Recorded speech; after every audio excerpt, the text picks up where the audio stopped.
And as soon as the recording is ready, we can start. Okay, I think it's recording. So good. Yeah. So thank you everybody for joining us today. We have here with us Roman. How you pronounce your name? Jaquez? Roman. If you say the Spanish version is Roman, but you could say Roman, yes. Roman, and Yes. the last name? Jaquez. Jaquez. Okay. Roman Jaquez. He is a Flutter developer, and he published several apps on the App Store and Google Play. He is a GDG Northeast mentor and GDG Lawrence organizer. And he will talk today about 10 Flutter tips for learning activity. Then he will have some tips for the first learners, for the seasoned Flutter developers. In the end, we will have a raffle for all the attendees. Can you show us the prizes, Roman?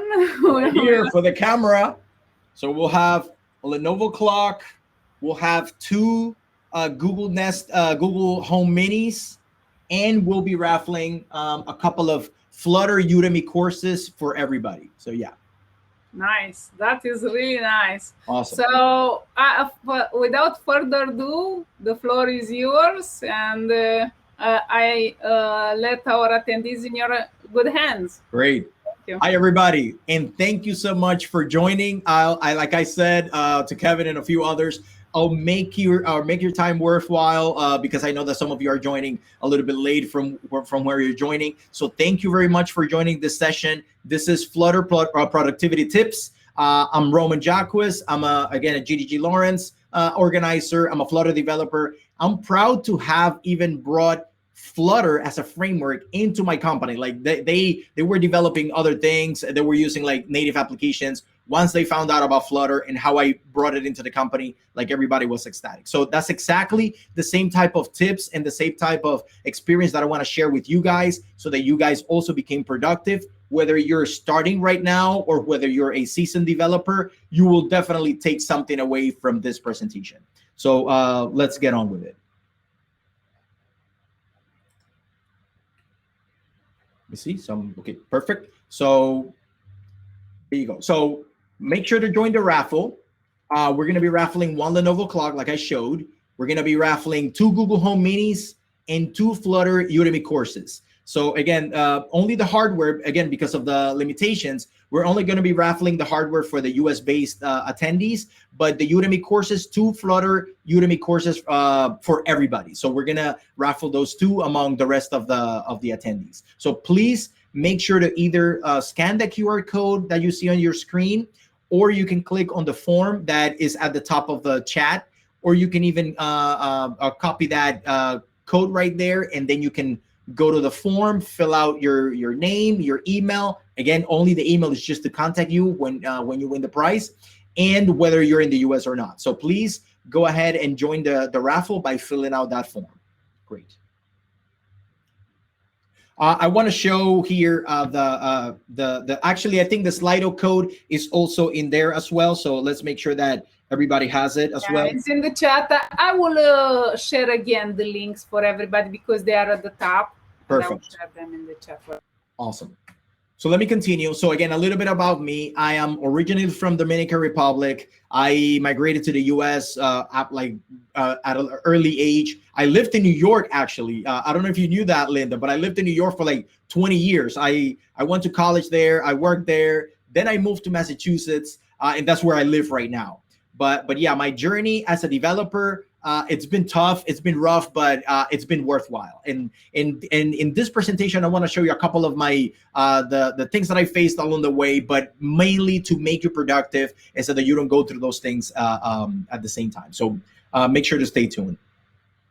So I have 10 years in the industry, ranging from multiple technologies. I started as a Microsoft developer, like developing like Silverlight, ASP.NET. Also, I have a couple of like AWS certifications, but mostly I've been focused on like web technology. So I've been doing HTML, JavaScript, HTML5, JavaScript, CSS, using Angular, and using like a lot of web technologies. Please follow me on Twitter. That's my Twitter handle at Dear Coders. If you can even message me directly there. Please follow me and subscribe on my YouTube channel. The channel is called Roman Just Codes. So if you see, like, I'm wearing like some of my own swag, so there I post very regularly videos about Flutter, about Angular, coding in general. If you scan that QR code, you will also get to that YouTube channel. Please leave me any comments, anything that I can help out with.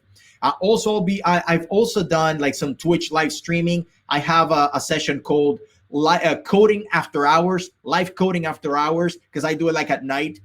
So you can find me on Twitch, like on Wednesdays, late night. I'm always coding there. If you want to see me code live and make fun of me, yes, please join that Twitch. Do you have a live? Always coding.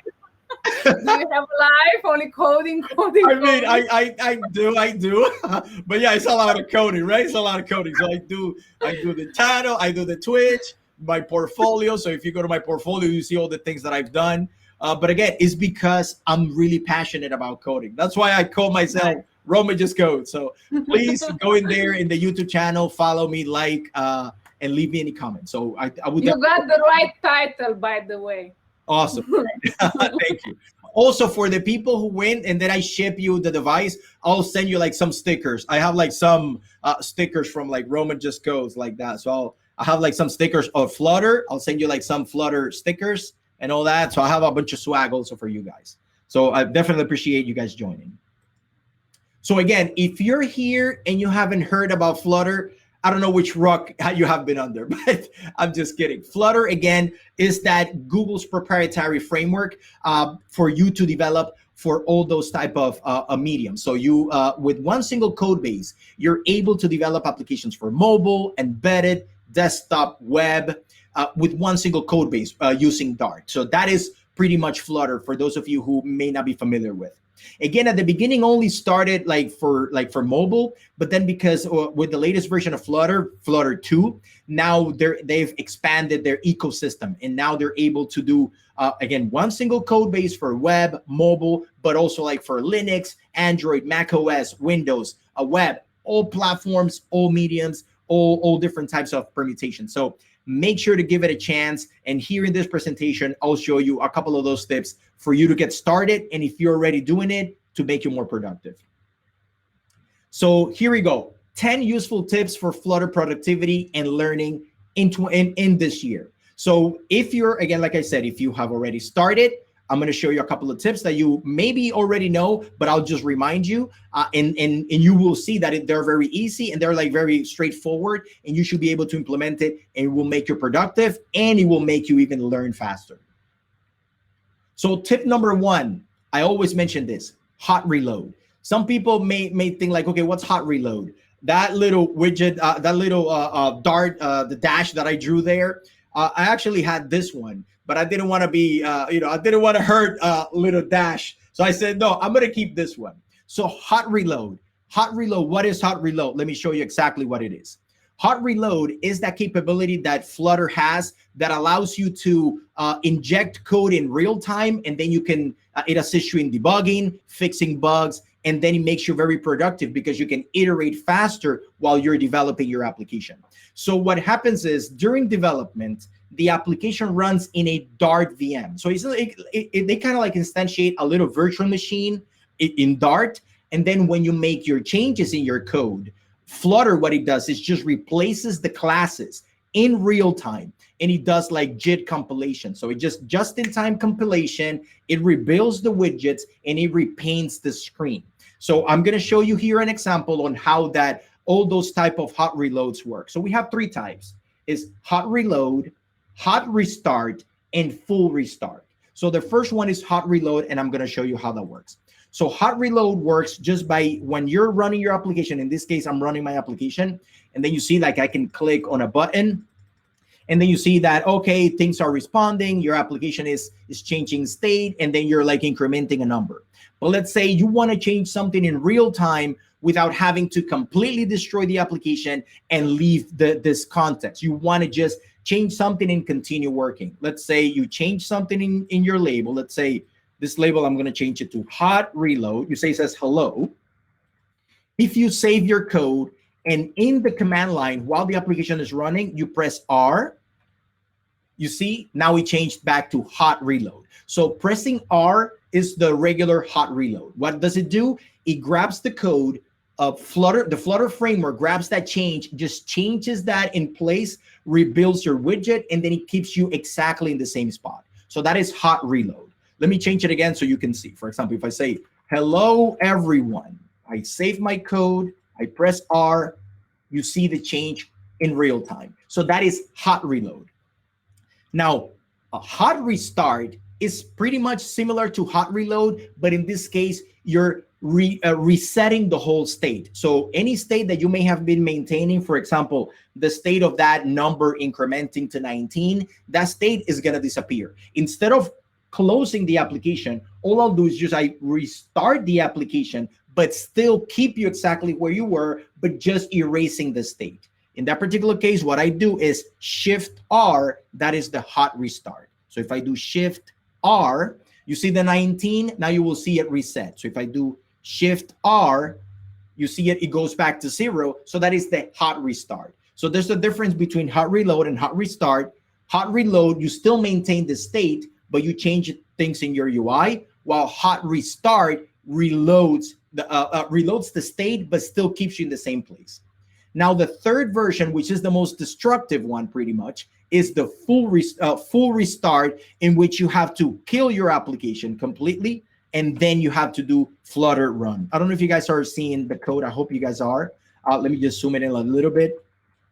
And then, for example, when you're here and then you do Flutter run, and then you rebuild your application again, then this is a full restart. So you're completely, the application gets out of memory, everything gets destroyed. See, I have like a couple of emulators. And then let's say if I select my device again, you will see the application starting from the beginning. You will even see it like launch again. So if just you want to be confirmation, we can see your code. Great, perfect. So if you want to be productive, use hot reload. That way, see, like it's still building. And I'm like, wow, I just changed like something small and you want to restart my application. It takes too long just for one small change. That's why hot reload is so popular and it makes you very productive. So either use hot reload or hot restart, and then it makes you more productive. And then you're able to iterate much faster in your application. So that was tip number 1. Now let's go to tip number 2. Use packages. So packages, you know, Flutter is open source. Some of you may already know that, but Flutter has is open source. Google has already put it out there for people to contribute, and there's a plethora of packages of third-party components that developers have created. Also, the team at Google, the team at Flutter, they've created a bunch of packages to make you more productive so that you can bring those packages into your application and you don't have to reinvent the wheel. For example, I would always encourage you to, while learning Flutter, you can create your own components, but try not to reinvent the wheel, for example, for stuff like a navigation system, like the Google packages for localization, state management. If you do that, your application will take too long to develop. So make sure that you use packages in Flutter. Like there's a bunch of packages that I definitely use and I encourage to do. The way that you do that is, for example, here in when you go to pub.dev, let me show you the website right now. This is the pub.dev. This is the website where you go and then you find multiple packages for Flutter, and then you can just immediately use it. I use these for like the Google Maps, for like, again, like the some of you were already mentioning the block and the Flutter packages, the Flutter clean architecture, like Hitesh mentioned.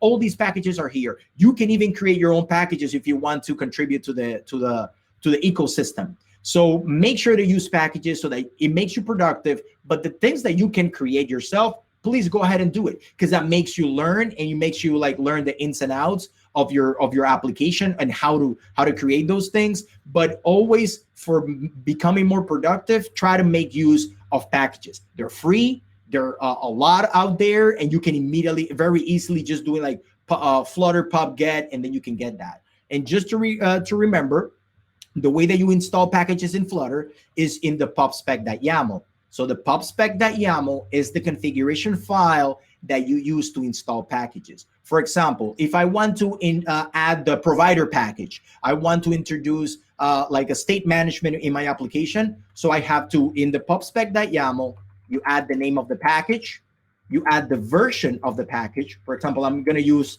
the provider 5.0.0. And then if I save, you see here in the command line, immediately says Flutter pub get, and then I'm pulling that package into my application, and then I can immediately use it. So it's very easy, it's very transparent, very seamless. So definitely make use of using packages in your application. That was tip number 2. Okay.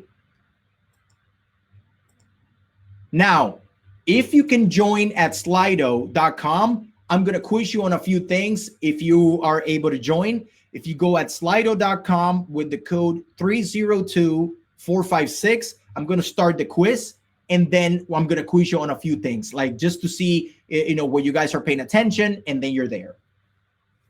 So the question in the quiz is, what kind of programming approach does Flutter follow?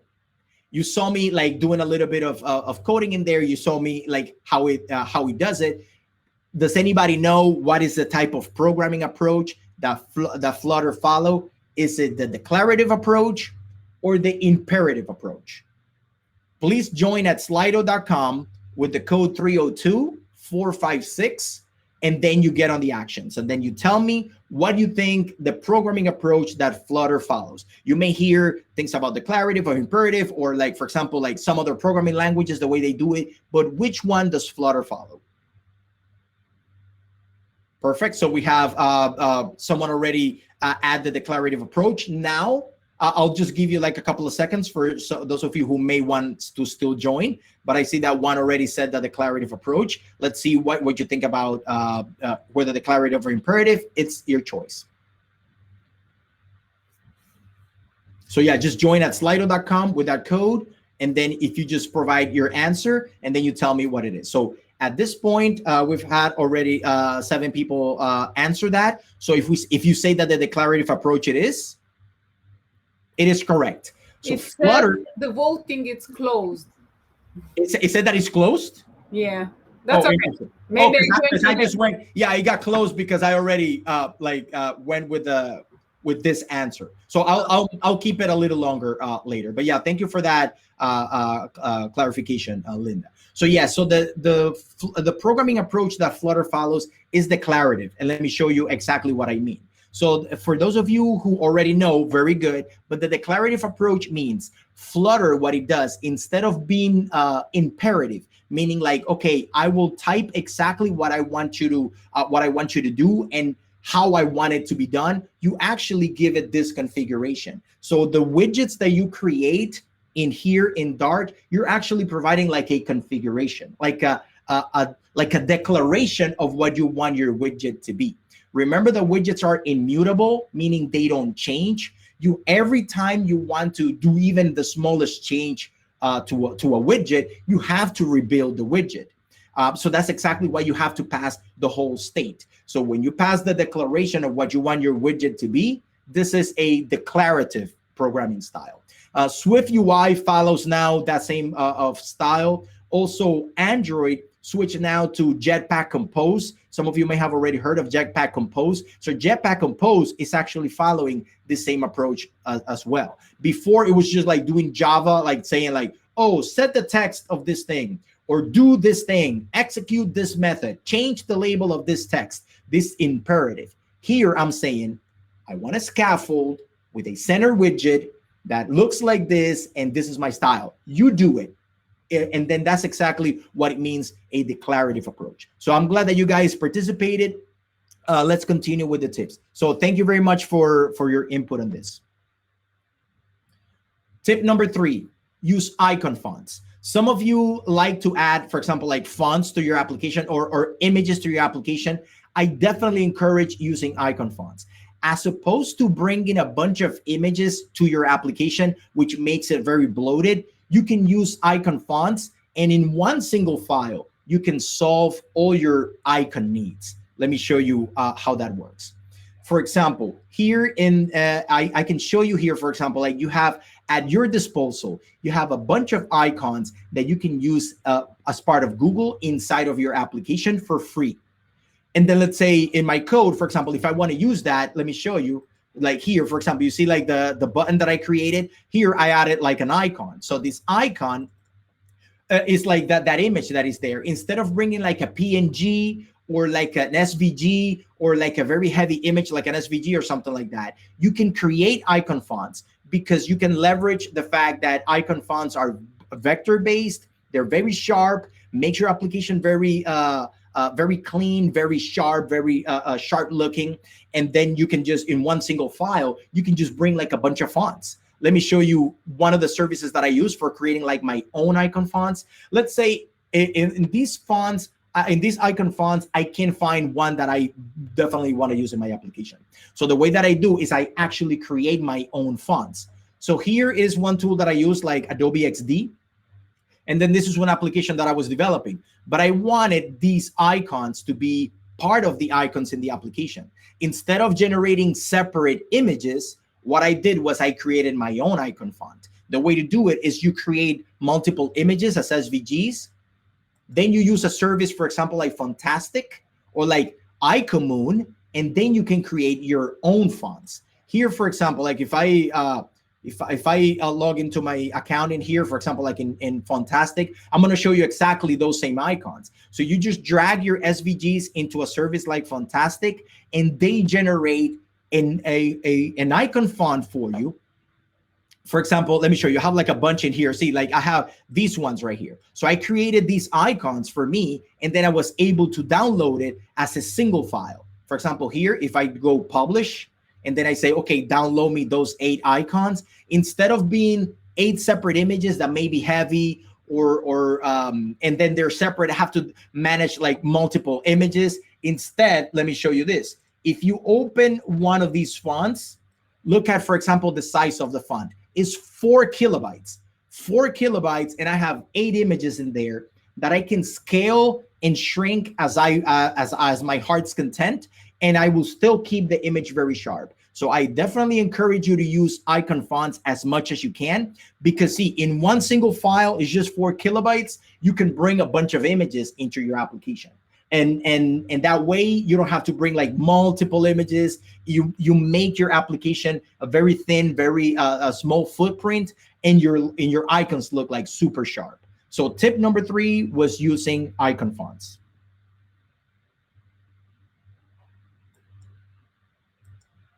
Tip number 4, use snippets and plugins. Snippets and plugins are those utilities that you use like in your favorite editor. For example, in my particular case, I use Visual Studio Code, but you can use, I believe, in Android Studio, you can also like add snippets and plugins. So snippets and plugins are nothing more than those utilities that make you more productive, because they simplify the coding that you have to do, a lot of boilerplate code that you have to type, and it reduces the amount of errors that you introduce in your application. Let me show you a little bit about snippets and plugins. So if I go back to the application, and let's say, for example, I'm going to create a widget. So remember, if you create a widget, you have to come over here, you create a file. I'm going to say new widget, and I'm going to create a new widget. So the way to create a new widget, I have to say, see, I'm already mistyping. So I say class, new widget extends.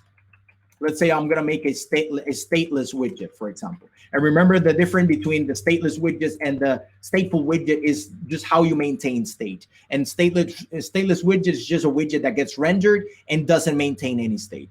In this particular case, then now I have to introduce the override. I have to see, I already mistyped that. And then here I have to say, okay, so it's a widget. It's the build method, and I have to add a build. See, you can't remember all of this sometimes. Sometimes, if you do it multiple times, yes, you can remember. But how about if you use a snippet? So there are a bunch of snippets that you can install from your code editor. For example, by going here into the extensions option, and then you can type here, for example, like Flutter snippets. And then I've already installed like a couple of those snippets, and let me show you how to do it. Once you've installed, for example, like Flutter snippets, like this package right here, you can just do stuff like this. Stateful W, this is for like stateful widget. And then if I do enter, it already creates the whole boilerplate code that I need to create a stateful widget. So you see, in just typing that word, just hitting enter, I'm able to get the whole scaffold of a stateful widget. Now, all I have to do here is just a new widget. I can, since I'm using like nullables, I can do that, or I can just clean this up because maybe I don't want that. But at least I already got like most of that piece of the code that I needed. And then all I have to do here now is just start creating my experience. So using the snippets is very useful. Makes you very productive. You type much faster. Your code is more cohesive, and then everything is like following the same pattern. If let's say you're not a fan of snippets, you can still use some of the plugins and utilities that come by default with your code editor. For example, again, if I do class new widget extends, let me see if I do widget extends stateless widget. Even if you wouldn't want to do that, let's say you want to do it yourself, you can use like the IntelliSense and some of the guides that the plugins give you. For example, here, this one allows me to say, oh, import the material package. So you use that instead of like you typing it completely. Here, for example, you can follow the guidance and then it says, oh, create one missing override. Okay, what's that override? Is the build method on a widget. Remember, the build method is the most important method in a widget. Keep that in mind. And then you see, and then now all you have to do here is just continue doing your experience and continue building your widget, as any, other widget, and very cool like that. So that was the tip about using plugins and snippets. So make sure to use that so that you can become like more productive. That was tip number 4. Tip number 5, create models for prototyping. Some of you guys are like, sometimes like me, like a one-man show, and then sometimes like you don't have somebody who does like the backend for you. But if you do, the way to expedite the development of your application is by mimicking exactly what you will be expecting when you receive, let's say, data from the outside into your application. For example, the way that I do it is like this. Let me show you. So let's say you want to create a widget that shows you like a list of like names or something like that. So the way that you create models. So let's say I know that my application is going to receive like a list of names, right? So the way that you do is, for example, you say new file, you create a class. In Dart, it allows you to do that because it's an object-oriented language. So for example, here I say person, and I create like just a regular file in a models folder, and then you create your class, and I'll call it person. Just like any other object-oriented programming language, you can just create all the fields. Imagine the way that your application will be rendering the data, and then you create the data for that. And then all you have to do is just mock it up, like feed fake values into it. And then when you now hook it up to the actual, let's say, service that actually feeds information into your application, you're halfway there, because at least you've made the application and you've developed your application following that model, like bringing it closer to what you want it to be at the end.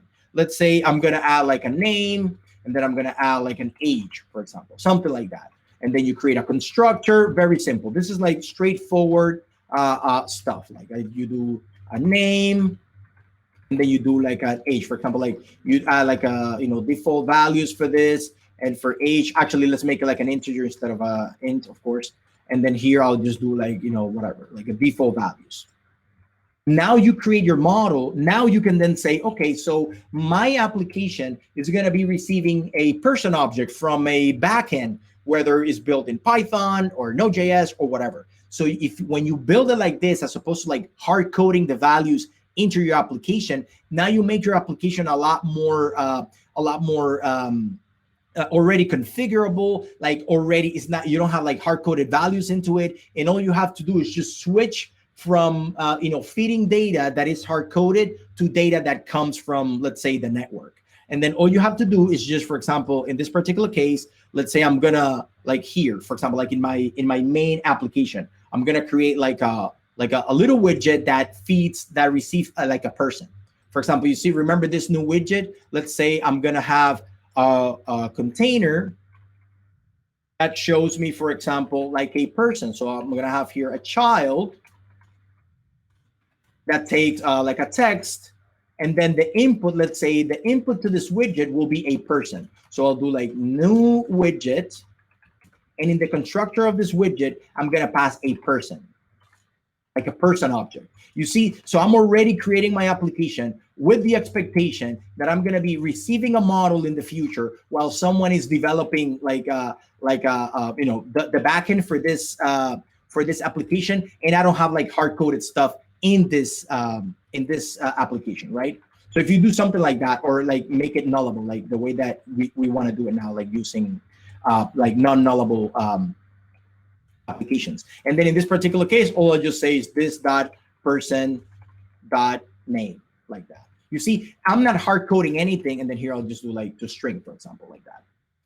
So if you see, like I'm already passing like models into my application, and then I don't have to like hard code, like here, like my application will have like Roman. So instead, you're making your application a lot more flexible and almost ready for when you actually receive the actual data for your application, right? So that's what's pretty cool about it. So if I bring this again and I say this dot person, this dot person dot name, right? And then that's it. That's all I want, like in this particular value. And then all I have to do is just then import this widget into my application, and then that's it. Like I just feed the model into it, and I don't have to be having like let's say, for example, if I have like this, like I was saying, like Roman. And then if I come here in my main application, and then I want to drop this widget anywhere, for example, let's say I want to drop it here, and I say new widget. You see, like if I drop this new, let me actually type it correctly, and then let's say I import my widget. And then you see now, for example, in the constructor of this widget, if I say, okay, my constructor will take a person object, so I will pass a person object into it. And as opposed to, if I just save this, you will see that it's actually hard-coded now. So if I reload this, let me see if this is already still connected. So I'm doing a hot restart so that you guys see that. And then in my main application, if I make sure that I save that. Perfect. And then if I reload, and you see, and then this is the new widget, and you see the name Roman right there. But I don't want to have stuff hard coded. I actually want to say, I want to pass a person into my object. So here, then you say like person, and then here, let's say it's actually something more dynamic, like a name. And then here I pass, for example, like this. If you say like name, someone, whatever, and then like that. For example, let's say I want to pass a name into this like person object, and then if I import it, now it's not hard-coded inside of the widget. It's something that you feed from the outside. So if I save that and then I just reload, now you will see, for example, like, well, of course, because it's a static object. But anyway, that's the point that I'm trying to show you, that try not to make things like hard-coded in your widget. Make it so that you can feed like objects inside of it. And then that way you make your application like very, very like robust, ready for the changes in the future. So that's awesome. So that was tip number 5, which is creating models. Now, again, another live quiz, just so that you guys are engaged. Let's see how what your knowledge is. So again, back at slido.com, let's join with the code 302456, and let's answer a couple of questions that I have for you guys to see how you're grasping the knowledge that we're putting out there for you. So I think I mentioned it, but I'm hoping that you guys have remembered it. So the question is, which is the most important method in a Flutter widget? Which is the most important method in a Flutter widget? So you remember there are methods that execute every time the widget gets repainted, if you want to say. The Flutter framework uses that method to rebuild the widget, and then always keep it in sync with what the state is on your widget. So which is the most important method in a Flutter widget? Is it the init state?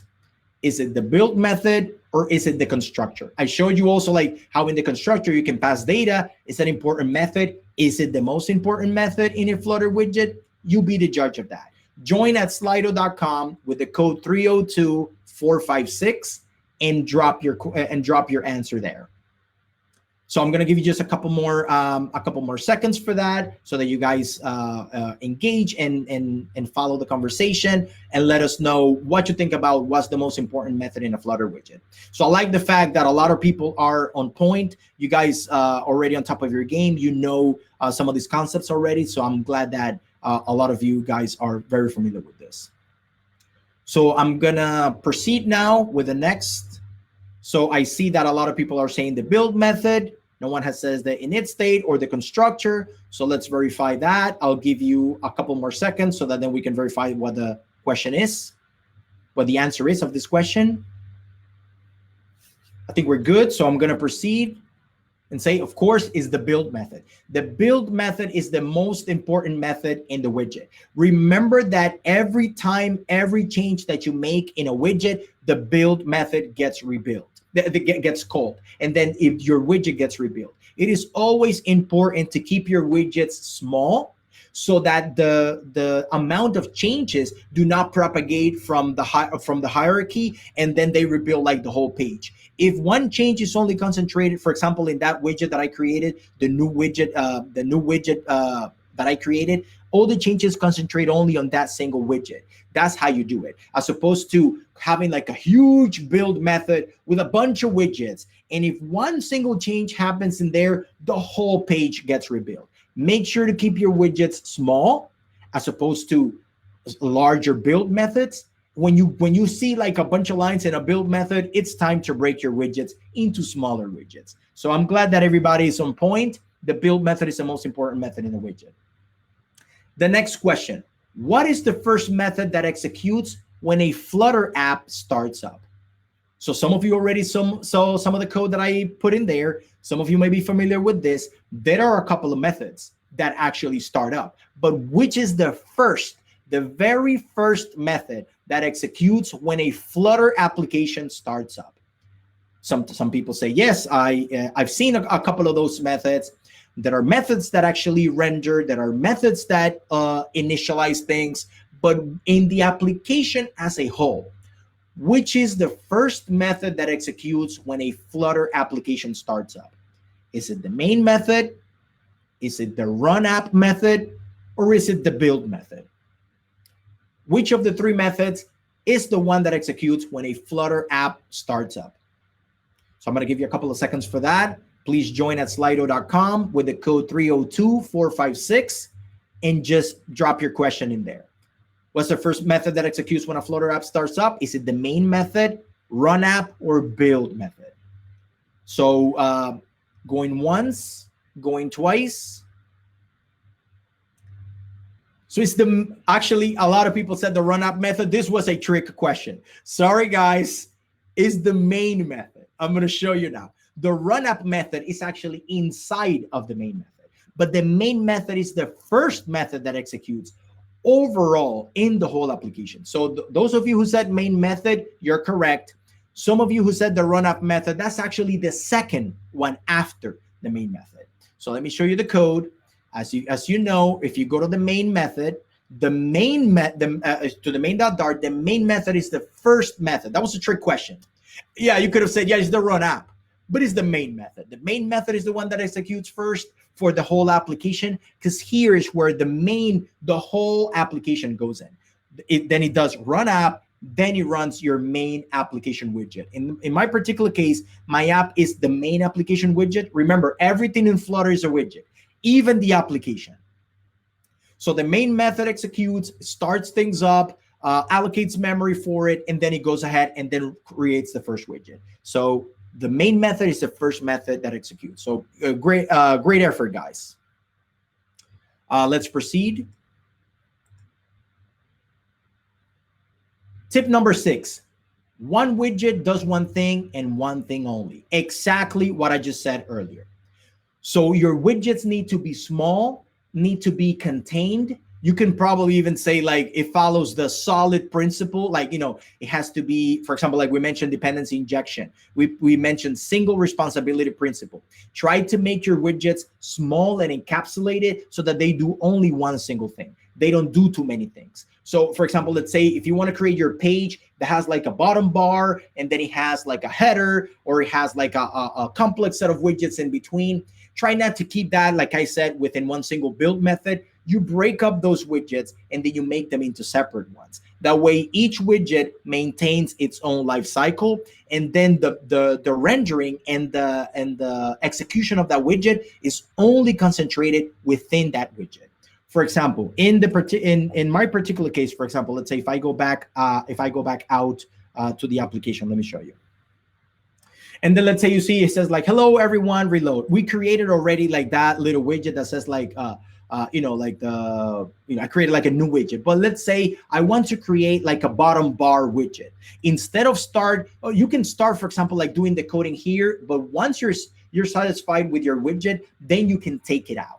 The way that I do it is like this. For example, I have a column. You see like everything is laid out like as a column in here. So what I'll do is actually I will grab this whole widget right here. I will just collapse everything that I have in here. See, like I have a bunch of things. This is like one single column. And then I want the top column. See, like we're even using like center and stuff like that. So if I grab this column, and then, for example, I just collapse all of these. You see, like I have my that widget. Let me show you, for example, like this widget that I was creating earlier for you guys. And then if I go to the main, and then I drop this guy in here, and then I save it. Let me show you exactly what I was doing.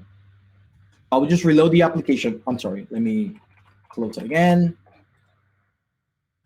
And then I'm just going to Flutter run, because I dropped like a bunch of code in there, like a completely new code, and then I'm going to show you exactly what I mean. So what I mean in creating like multiple widgets is making sure that you don't have like a very big build method, that your widgets are very compartmentalized. Each widget does something specific. Yeah, you can when you start coding and you're building your application, you can keep it within the build method while you're developing, but then you extract your widgets and then you make them into smaller widgets.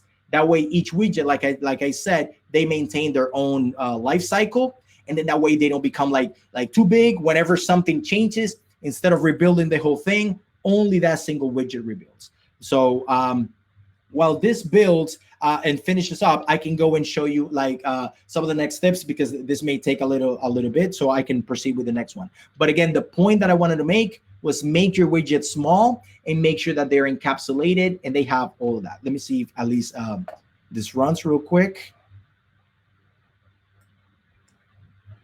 So it's going to start up again.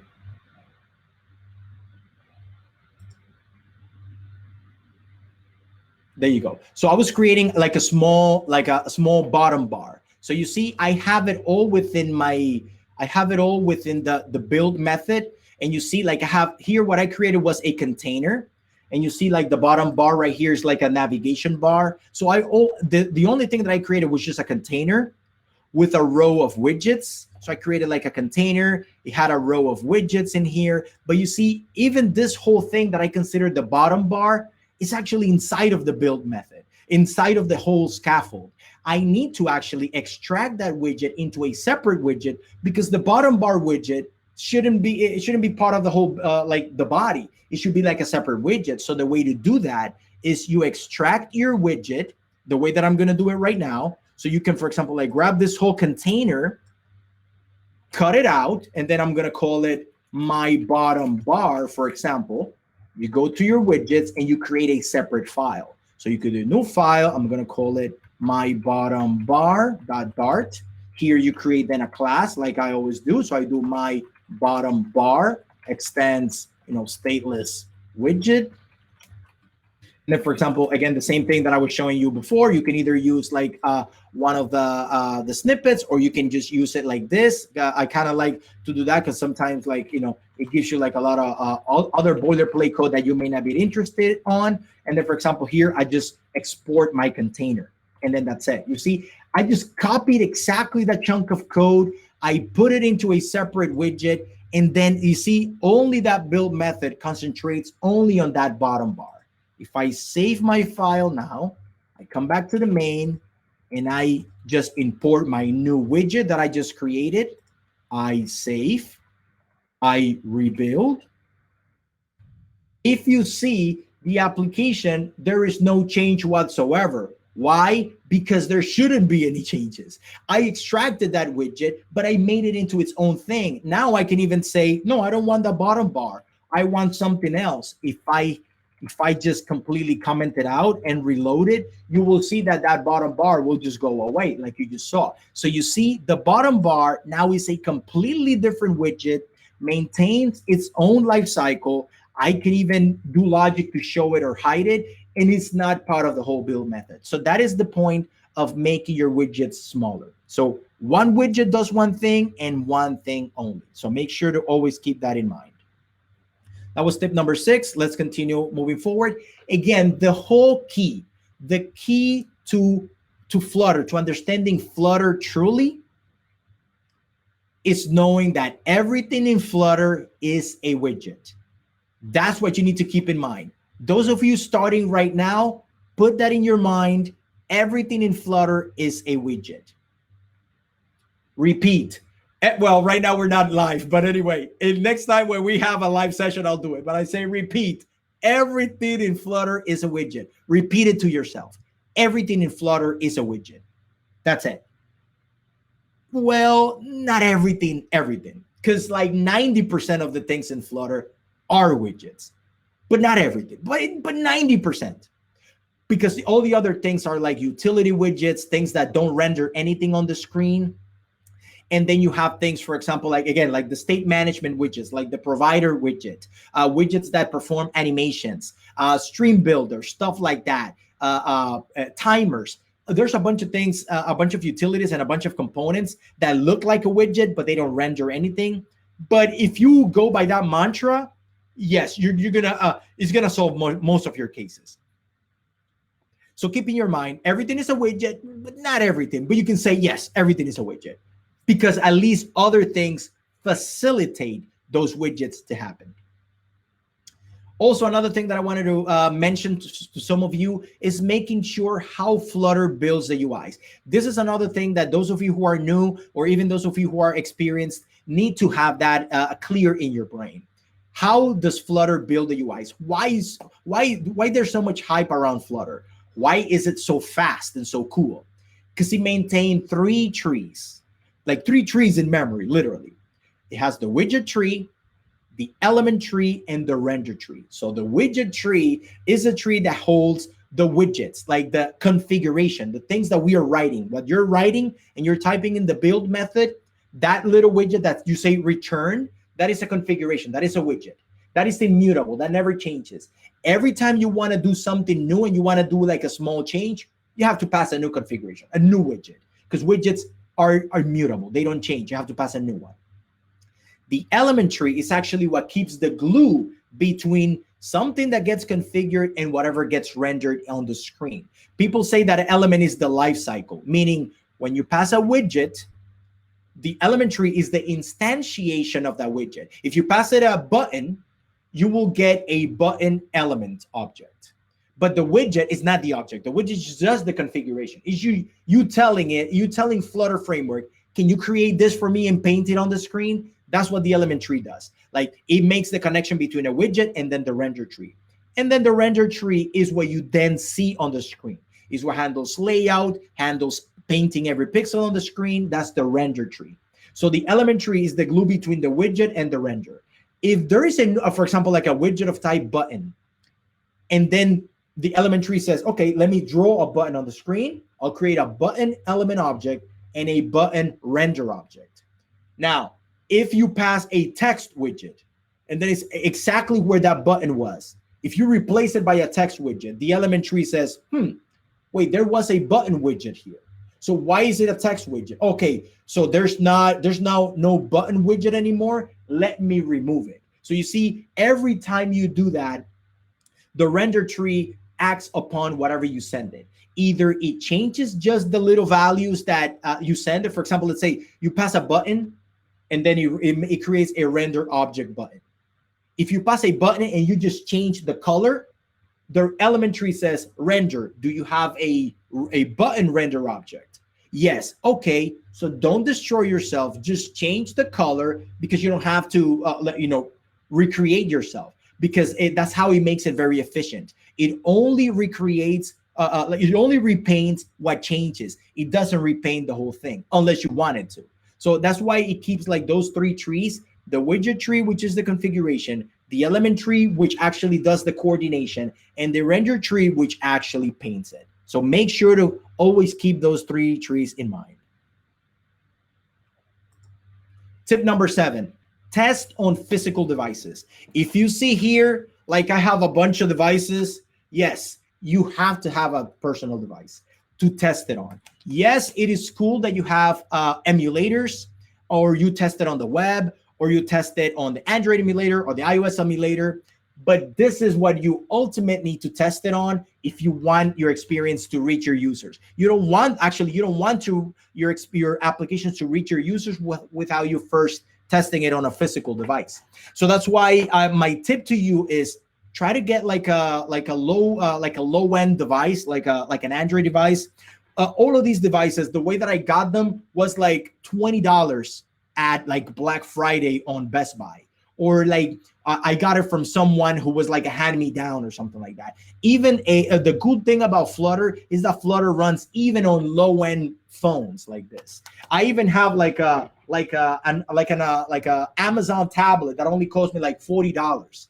And this is for me to test it, let's say, on larger devices.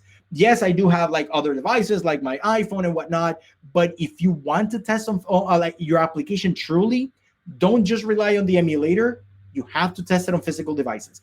If you can't afford it, don't tell me you can't afford like $20, because those phones brand new out of the box, like on Best Buy during Black Friday, they cost you $20. So yes, Flutter doesn't have to run on a high-end device like a Samsung Galaxy Note or like the iPhone 12. Yes, it'd be cool if you could get one of those, but get your hands on a simple, like small, like low-end device, and you will be good to go. So that is tip number 7, test on physical devices. Always keep that in mind. Now, another quick live quiz. So please, everybody, join at slido.com with the code 302456 again, and join the live quiz. So we've already talked about the trees. We've talked about widgets. I showed you how to extract from a build method chunks of code and make it into separate widgets, because it will make you more productive. You're thinking about composition from the beginning, and you make your application more compartmentalized, which it goes a long way. Also, you can even build like your own libraries and make like your own components and whatnot. So now the question is everything in Flutter a widget? Yes or no? This may be a trick question for some of you guys, but anyway, I'm just gonna shoot it there. So join at slido.com with the code 302456 and answer the question: is everything in Flutter a widget? Yes or no? What do you think? I'm gonna give you a couple of seconds to join, and then tell me what you think it is. Again, no wrong answers. Don't worry that everybody qualifies for the raffle. This is not like to say whoever gets the most answers is gonna get a ticket. No, everybody will get a ticket. This is just to interact with you guys to see whether you guys are on point on this content. So going once, going twice. Is everything in Flutter a widget? People say yes. Correct. The only thing that I did was like that, a clarandum, like, okay, not everything, but yes, you can say everything is a widget. So yes, everything in Flutter is a widget. Keep that in mind and you will get really far. That's it. Now this one, Flutter's performance is based on creating 3 trees. I explained those trees. Which one is not one of those trees? I'm showing you 4 trees in the live quiz. Please join at slido.com with the code 302456. Tell me which one of those is not one of the 3 trees that the Flutter framework maintains, in order to update things on the UI. I'm going to recap. So I have three trees, one for configuration, one for lifecycle, one for painting. Which one is not one of those trees? We have the widget tree, component tree, render object tree, or element tree. Which one is not? Mark the one that is not one of those three trees that Flutter maintains. So I'm going to give you a second for you to join and plug in your question, and then you tell me whether which one of those is not. So I like the fact that everybody's engaged and answering questions. That's awesome. I'm going to say going once, going twice. I'm going to check what people have answered. People say the component tree. Most of you said component tree. Some of you said render object tree. Some of you said element tree. The right answer is component tree. Component tree is not. That doesn't exist in Flutter. So Flutter has the three trees: the widget tree, the element tree, and the render object tree. Remember, the widget tree is just the configuration. The element tree is the glue between the render and the widget, because it's the one that actually does the comparison. Oh, you're giving me a widget. Oh, let me paint it. Oh, give me the same widget with just one property changed. Oh, it already exists. Oh, let me just change the value that you only want to change. I'll toss the rest and just plug in that change. And then let's say, and now this widget gets destroyed or removed, then I remove it from the render tree. So it maintains those three trees and it does that comparison. So it does it really fast. That's why Flutter is very performant. So very great effort, guys. Let's go to the next one. Tip number 8. We only have two more tips and we should be good. Tip number 8, use the debugger. The debugger is like your best friend for these kind of situations where you want to know exactly where your code is and what's doing. So let me show you how to use it. So very simple. Let's say in a code editor like Visual Studio Code, you can just trigger your debugger by just clicking here on the Run and Debug. So Run and Debug allows you to place breakpoints in your application, and then you can view your code. For example, let's say I'm going to place a breakpoint here, like in the return. I'm going to go also inside of my new bottom bar, and then I'm going to place like some breakpoints in here as well. And then I'm going to take a look at those values. So while it's running, I can just immediately hit Run and Debug. What it will do is will actually then run in debug mode, where I'll be able to break into each one of those breakpoints, and then I can inspect the application like that. So I'm going to show you real quick how that goes. It's very simple. Like again, I went to the Run and Debug option. I clicked on that, and then you just wait a little bit, and then it starts building.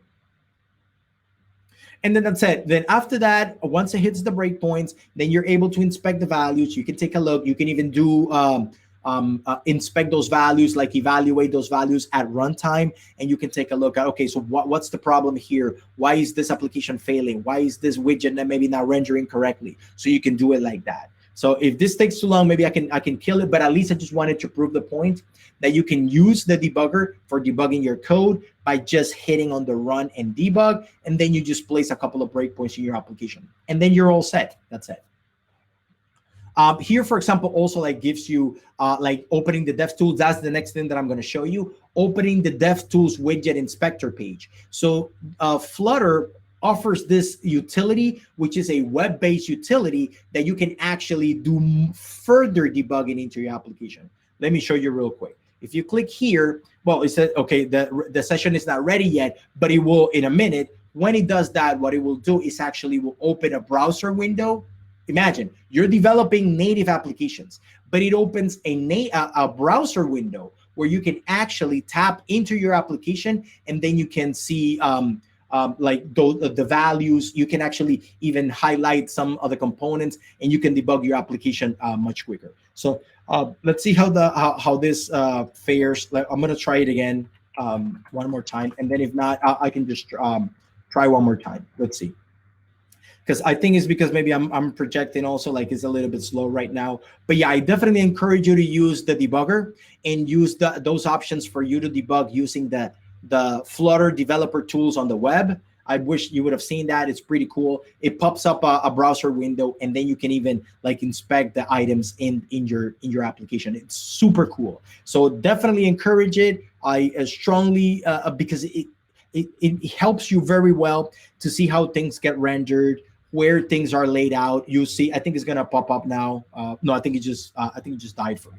So anyway, I'll definitely encourage you to take a look at that on your own. Just try to run and debug, place a couple of breakpoints, and then you should be able to do that. So again, my tip to you, tip number 8, was using the debugger. So definitely encourage it.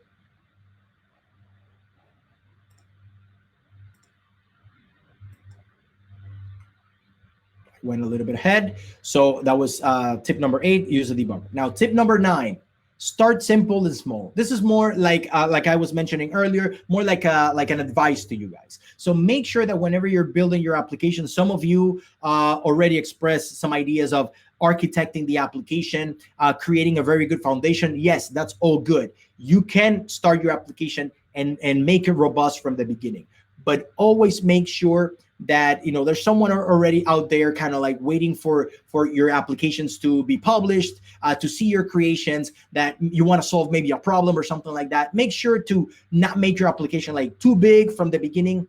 Try to make it small, and then make incrementing changes, and then you little by little you start like adding more features to it. And that's the cool thing about Flutter. Flutter allows you to get to MVP faster, because you saw how easy it is to develop a UI and then even hook it up to like some backend or whatever. So make sure that you start simple and then do things small. Go minimalist first. Add like the minimum viable product features that you want on your application, and then you iterate. Put it in front of your users, get feedback, and then you iterate over that feedback. As opposed to like, oh yeah, I'm gonna spend 5 years building this application. By the time you finish, like maybe there's like a couple of versions of Flutter already out there, and you might be already outdated. So try to build something small, put it out there, get feedback. That's why I say start simple and small. So that's tip number 9 for you guys. Tip number 10 is the one that I keep stressing. I always do it. Build, build, build.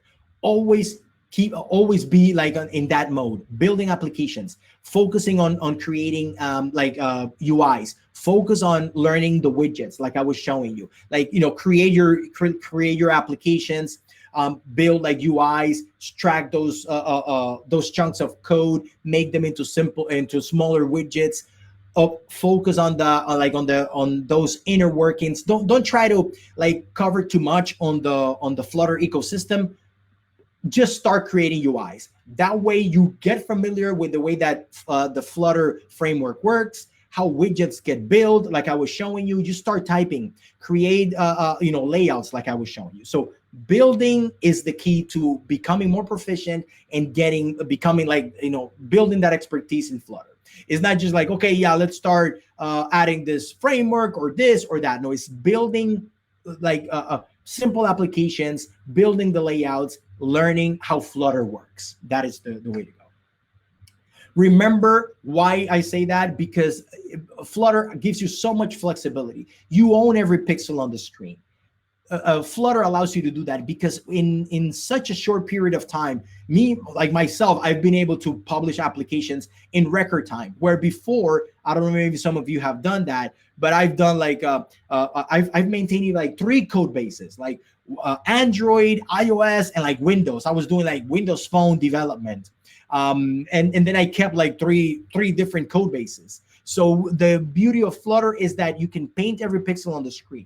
You can make your experiences unique. You don't have to follow exactly the same experience as maybe, as long as you follow the human user guidelines, but you can create, at your heart's content, any designs that you create, because Flutter allows you to paint every pixel on the screen.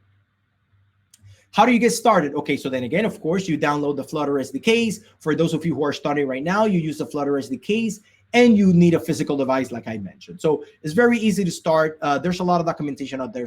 And please, you can reach out to me if you want to do that. Of course, I can show Dartpad. Dartpad is just that ability for you to code in Flutter, but for the web. So here, for example, I'm just going to show you right here on my browser. I'm able to code in Flutter. And then what I do is I can grab, for example, like this same code and bring it, let's say, into my application. For example, I'm going to grab like this code. You see, like I'm creating like an application here on the web using dartpad.dev, and then you can build your application in there. And then I can come here in my code, like if I'm ready to deploy it to an application like this, and then I come here like to my main Dart, and I can just drop that code in there, and then I can just run with it. So that's what I like about Dartpad, that allows me to, let's say I'm anywhere where I don't have like an emulator, or I don't have installed Visual Studio. So I go to dartpad.dev, which is a web-based tool. I can build my UI, and then I can build like my application the way I wanted to do it. Then I can even send this over to email, or I can share it to someone. So this is a good way for you to also get proficient when you don't have the tools yet installed on your machine, but you want to start building Flutter. So try to use dartpad.dev. Remember that for building that. If you're starting right now, again, like I said, focus on layout and widgets. Prioritize on building UIs. That's for you, for those of you starting right now, focus on that. Yes, you've heard us talking about, like we were talking about like the state management. Some of the guys were mentioning, the block framework, or some people were talking about dependency injection. Yes, all of that is good. But if you're starting, like very, very starting, you have to start learning like, how to build a container, how to create a text widget, all those things. Start small, like I always say, but focus on building layouts. All of the rest will come on its own and at its own time. So make sure to focus on building widgets, building UIs, building cool stuff so you can see stuff. Then once you've built your UI and all that, then of course you can integrate some of those pieces that are very useful. But make sure that you always focus on those things. For example, like a UI like this, the way that I actually gravitate towards, like to practice, the way that I started was, for example, going to Dribbble. Like I go to dribble.com, I look at designs like this. Before, I used to look at them and say, wow, I wish I could learn how to build like a UI like this. I have to be a designer. No, you don't have to. You could go to dribble.com. They have like free designs that you can even download, and then you can use this in practice to practice your Flutter skills. If you give me a design like this from Dribbble, I look at it and I immediately look at it and say, yeah, I can just split it like this. It's all about columns and rows and containers, and you see like everything that I can just compartmentalize and make it like into a grid. That's how I visualize a design like this. Like, okay, so I can create a container with rounded edges, but I know that it will be a container with an image as a background that will be like a little bit of a column with two labels, one on top of each other, and the icon on the right hand side. So when you think like that, it's kind of like the way that the brain works. Like the brain is always looking for patterns. That's how, we make sense of our surroundings, right? So if you look at a design like that and you get intimidated, don't get intimidated. The way that you do it is you divide it into things that you can accomplish. Like, okay, so I'll split it into cells. I know that it's like columns and rows, and then I can start chipping away at it. So one of my top sites to go to for creating like designs like this is going to dribble.com. You can go to other websites where you can get designs pretty cool like this, and then you can like start practicing your Flutter skills by just building UIs, like I was mentioning. Make your app stand out from the rest. Like I said, challenge yourself. Go to websites like that, like dribble.com. Start building UIs. Make sure, again, like I said, your applications don't have to look the same like the other person. Yes, some of you want to leverage like, oh yeah, look, somebody created a bottom bar. I want to use that one. But why do you have to use that one? Remember, I told you, Flutter lets you paint every pixel on the screen. You can make it any way you want it to look. So for example, look at this. I was creating that one for you. See, the one on the top left, that's the one that I created for you guys. I created that and it only took me like 5 minutes. But why do I have to say, oh no, I have to download this bottom bar or buy it from somebody? No, you can do that with a simple container, a couple of icons, another container that has like the rounded borders with an icon inside and a text right next to it. Something like that you can create yourself. And that, by you creating it on your own and getting into the habit of building widgets like this, it makes you proficient. So my advice to you is don't get intimidated on things like that. Practice, build, and you can build stuff like that. Remember when I showed it to you in here, you see that is exactly the same one that I was building for you. I just did it like earlier before this presentation so that you can see how easy it was to develop. So when you do stuff like that and you practice, you get very proficient. You immediately you say, oh, that's a container with a row of icons, and then that's it. So challenge yourself. That's the key. And then those little things, just to wrap up now, the little things that give your app an edge over others, all of you know the thing that I'm about to say.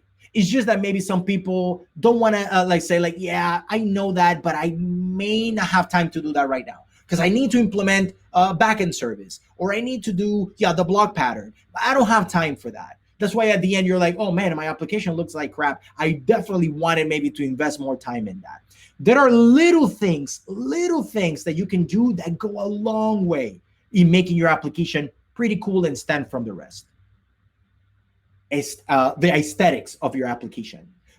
What does it inspire in people? What does it trigger in people when they see your application? Iconography. Remember the slide that I showed you about the icons? If you have like an icons that look like blurry and look like pixelated, people will look at it and be like, no, this is crap. Even if your application is pretty cool, has machine learning, and is pretty cool, if you have your application looks not very appealing, people will reject it, no matter how much time you invested on it. The imagery, same thing. You pick the right images. There are free websites where you could get free royalty images, very high quality, and you can use them in your application. So those little things make an impact on your application that you may think, no, that doesn't matter. Well, they do for your users, because you're not building it for you, you're building it for your users. Color and minimalism, how do you apply colors? If you don't have to be an artist for that, you can find websites where you can find color palettes, or like I said, just copy a design from Dribbble and make it your own. Of course, it's not like you're gonna copy exactly, but take ideas from it, and then you learn out of that. You don't have to you have to have a degree in design or be like I said, like an artist. But those are things that you can make your application pop. And of course, minimalism. Try not to make your application so busy and covering a bunch of things. Make it minimalist. I think that goes a long way. It makes it very clean, very simple. Your users know how to navigate. It's not very convoluted. So make sure to keep these points in mind when to make your applications stand from the rest. Let's go for the last set of questions for the quiz. Please join at Slido 302-456. These are just the last questions, just to kind of keep you guys in check. And with this, we'll wrap it up. Again, join at Slido at code 302-456. And now answer a few of the questions that I have for you. The question is, what's better for performance? Those of you who, again, either heard it from me today or already know it, what's better for performance in Flutter? Multiple smaller widgets or a single large widget, like a big build method where I have everything inside, or smaller little widgets all over the place, maintaining their own life cycle and having their own build method? What's better for performance? What do you think? Join at slido.com, code 302-456, and give me your answer. Let's try now. Going once. People are saying multiple small widgets. 100% of the people said that, and you are correct. Smaller widgets is better than having a long build method. If your application doesn't need to re-render, yes, okay, keep it all in the build method. But most of your applications will be interactive and react to things. So let's say if you have a list view, you make that into a separate widget because you only want to re-render that. Don't just the smallest change that you want to do in your application, the whole application doesn't have to pay for it. Only that small widget that will make your application more responsive, more fluid, more crisp, faster in performance, and that's what your users will look at. They won't look. They can't look at the code and say, "Oh, look, this guy is using Firebase, with Cloud Firestore or machine learning. No, they say, is it fast? Does it look cool? Oh no, it looks it's too slow. I'm completely removing it. So keep that as a tip for performance when you're building your applications. The last one. I don't know if you remember, I don't think I did it in this particular case, but this is a trick. The little debug hash, actually, I'm going to show you right now. I already removed it from this one, but there was a little hash showing at the corner of that window. That's a little one for when you create like the first application. What is it called? This is like a trivia. What's the name of that little flag that shows, I'm sorry, on the right-hand side, top right corner of your emulator when you're running your application in debug mode? What's the name of that little like sash that shows in there? Is it debug mode show check banner? Is it hide debug sash banner? By the way, you have to set it to false to go away. But what is the name of that flag? Is it debug mode show check banner? It's like a mouthful. Hide debug sash banner, or debug show checked mode banner? What's the name of that? I could be honest. I'm honest with you. Sometimes, thank you to IntelliSense, that it usually reminds me. But at the beginning, yes, I knew it. But I'm like, yeah, I usually don't do this every day. I only do it once, and then you forget about that for the whole application. So what do you think the name is? Again, no wrong answers. Just wanted to have like some trivia for you. What's the name of that little hat, the little sash that shows at the end, at the top, that says debug? So I'll give you 1 minute to join the Slido and type your question. What's the name of that little sash? Debug mode show check banner, hide debug sash banner, or debug show checked mode banner? Let's try. People said debug mode show check banner, 70%. The rest of you said debug show check mode banner, and the right answer is the debug show check mode banner. I mean, it doesn't even make sense when you even read it. But again, that's how they called it. I would have picked a different name, but again, good effort, guys. Is debug show. That's how I always think. I say debug show. Yeah, the debug show check mode banner. Okay, the checked mode banner. But I always say debug show. Oh, so the debug shows, and then it's a check mode banner. That's how I remember it usually. It's kind of, I do like a little mnemonic for that. But anyway, last one. I think I had this one. Yeah, exactly. I had another one. So how does Flutter render widgets on the screen? I think I mentioned it a couple of times. This is the last one. I believe this is the last one. Yeah. So how does Flutter render widgets on the screen? By tapping into the underlying widgets of each individual platform. Meaning, for example, for iOS, I look for the iOS button, and then I render a button from the library. Or like, oh, there's a text widget, I do a text widget, and then I show it through. Or I paint the widgets on the screen pixel by pixel using the Skia engine, which is a gaming engine. Or, hey, you think it's just magic, like it just happens automatically. So what's your take? How does Flutter render widgets on the screen? Tapping into the underlying widgets for each individual platform, by painting widgets on the screen using the Skia engine, or you think it's magic? You tell me. So please join at slido.com with code 302456 and tell me what you think it is. So I'm going to give you a minute, 1 second, going once, going twice. Let's see what people said.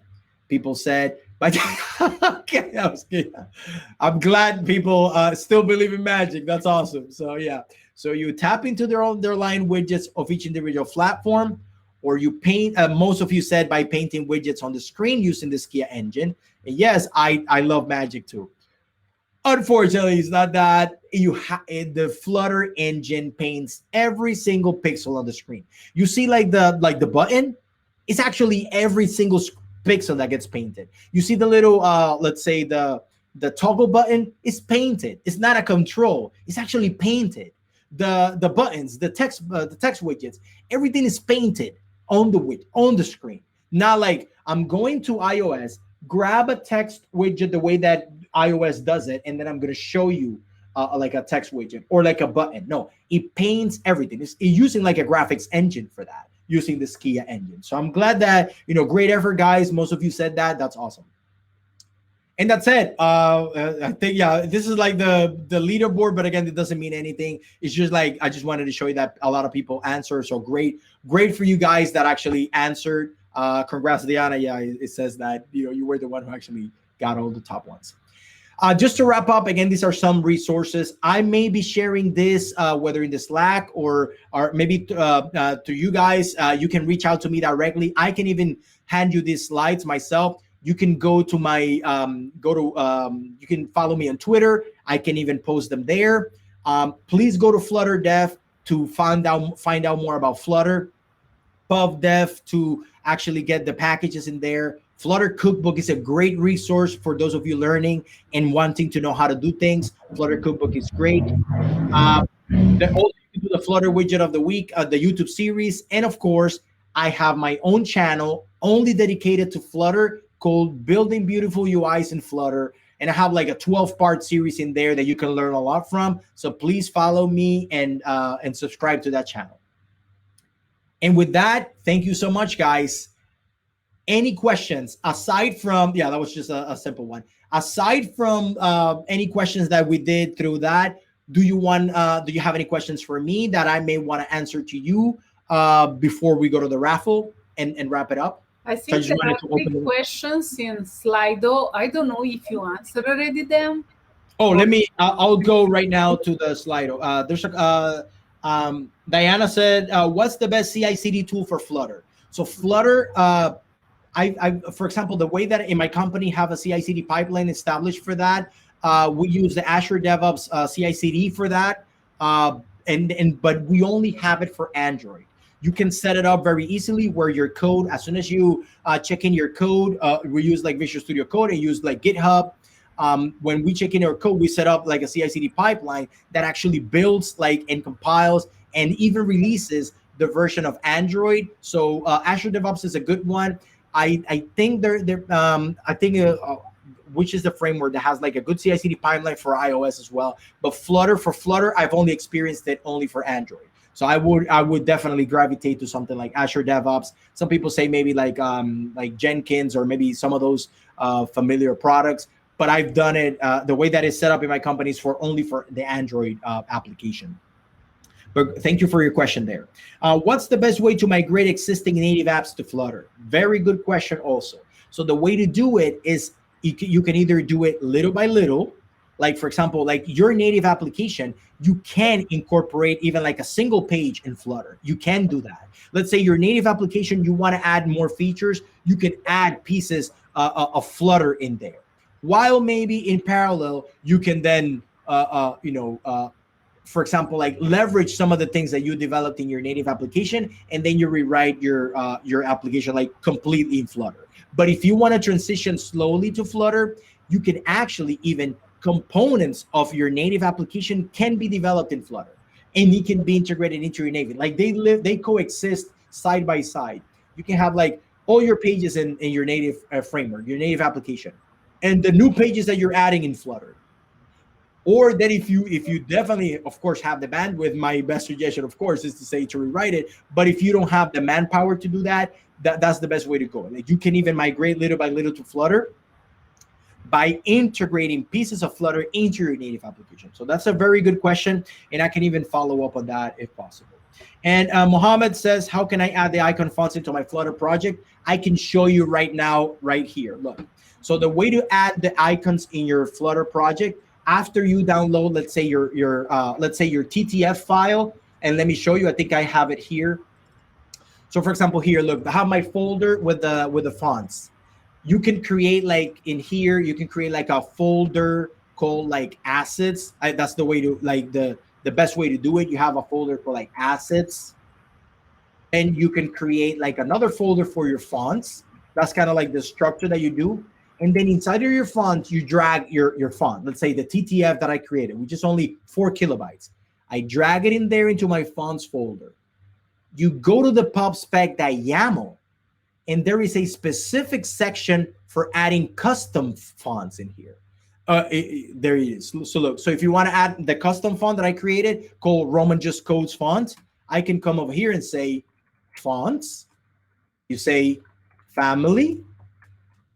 to make up a name, like you can make it up literally. I can just say RJC, that's the family that I want to create. And then when you say that, you say fonts, and then you add the path to where your font is. I come over here and I say asset, and my font is in assets/fonts/rjc.ttf.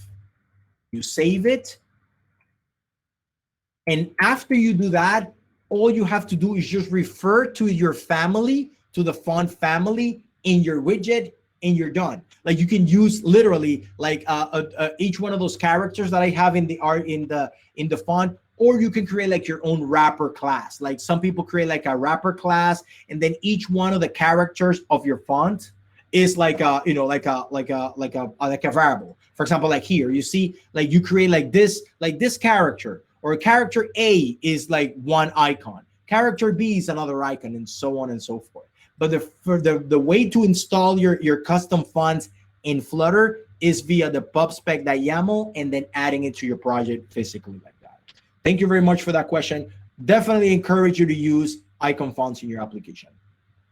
Do we have any more questions that we have? Thank you, everybody, for your questions. I don't see any questions in chat. I see that Mohammed posted another one. Yeah, he posted another one. He says, just something comes to mind. If I am making apps for just Android, what is the benefit of Flutter in that case? What's the benefit of Flutter? The speed at which you can create it.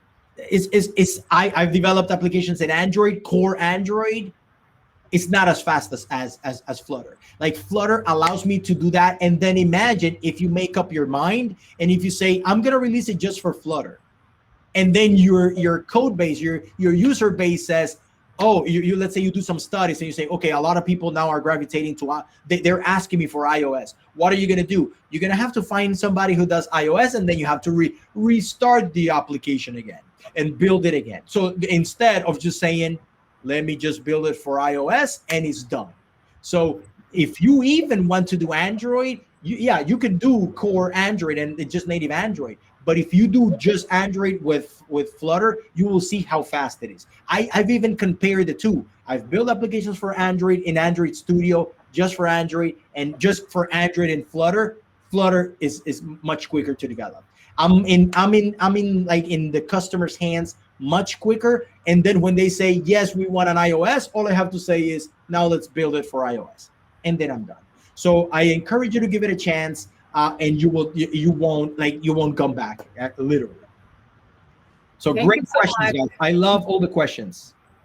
Thank you so much, Roman, for such a great presentation tonight. Thank you, guys. I really liked the slides. The talk was meraviglioso. Yes. Even if I had by the way, I drew every single one of those slides. Yeah, I have another hobby. I draw.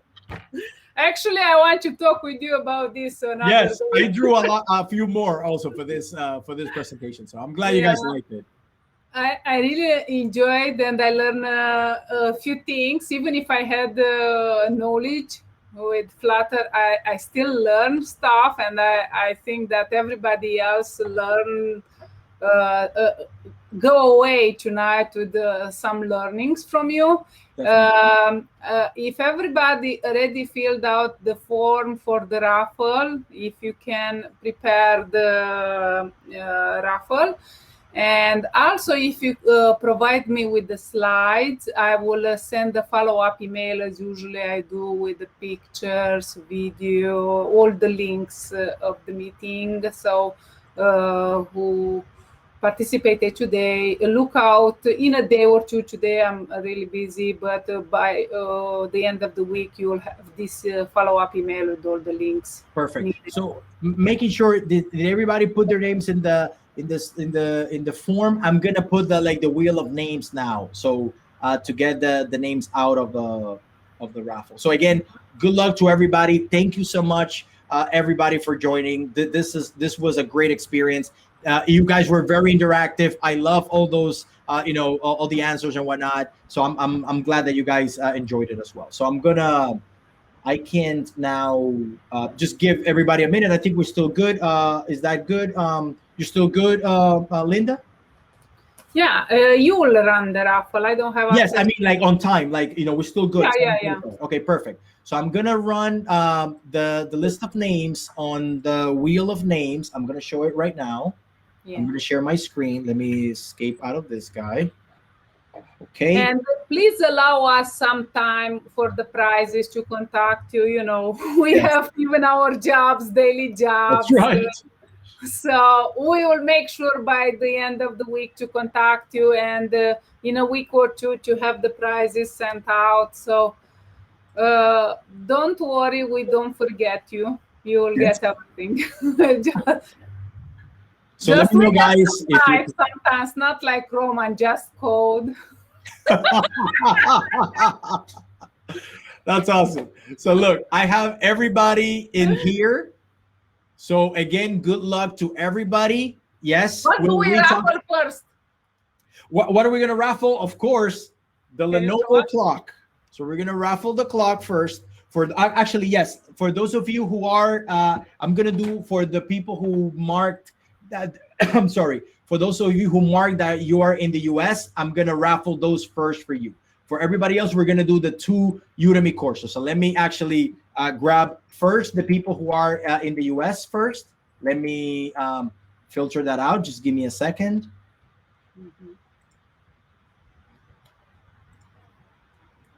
The only one thing who won once should not win twice, okay? So, so Exactly. if in the second raffle you win again, we will have to drop you. So we have 3 folks from the US. We have Kevin, Randy, and Carol. Let me see. I think was even Mohammed. Can you add Yeah, even? Mohammed, are you still here? Are you still here? Yeah, I told him to don't fill out another form. Can you Oh, add? let me add him. Let me add him. Yeah. And then yes, of course, perfect. So let me add you now. Yeah. It's more palpitant this way because we have 3 prizes and 4 attendees for it. Exactly. Yeah. So is Mohammed El Saed? Is that you? So Yeah. I will put you in here. Okay. Got it. Okay, there he is. Okay, there you are. We're honest. 4 people for the Lenovo clock. First, the Lenovo clock. Yes, drum roll. Drum roll. I'll click to spin. Who wins the Lenovo clock? Actually, is powered by Google Assistant, and you can do apps with it also. Yay. There you go. Randy. Randy, congrats.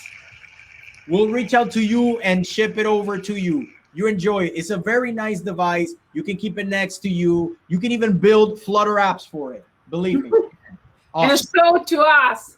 Yes. Next. So now next is a Google Home Mini. It's one of the small home minis that you can do Google Assistant with it and whatnot. So let's try it again. I'll spin Congratulations, it. Randy, in the meantime. Okay. Good luck, guys.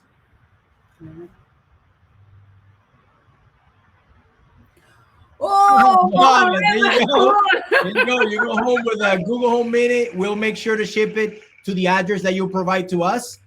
We'll reach out to you and then you give us the address. We'll ship it over. Great. Thanks. The last Google Home Mini. There's another Google Home Mini here. So let's. We all have 2 people, Kevin and Carol. Good luck to you guys. Let's see who will be the lucky winner.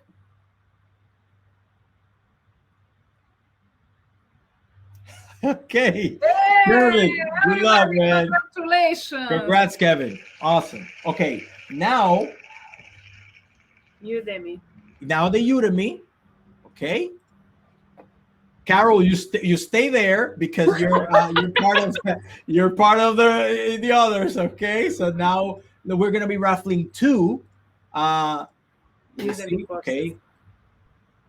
And Mohammed, I think you already won something. Flutter courses. Yeah, Right? so look, I took you out. You already got something. So, Carol, you're there. Everybody else are the people who are not in the US, but now you have a chance to win 1 Udemy course, Flutter course from Udemy. Let's go. Flutter. Good luck. Let's see. 2 courses. First course, Jogendra. Good luck. We'll send it over. You're gonna receive it via email, and that's gonna be a Flutter course from Udemy. And then the last Udemy course from Udemy or Flutter.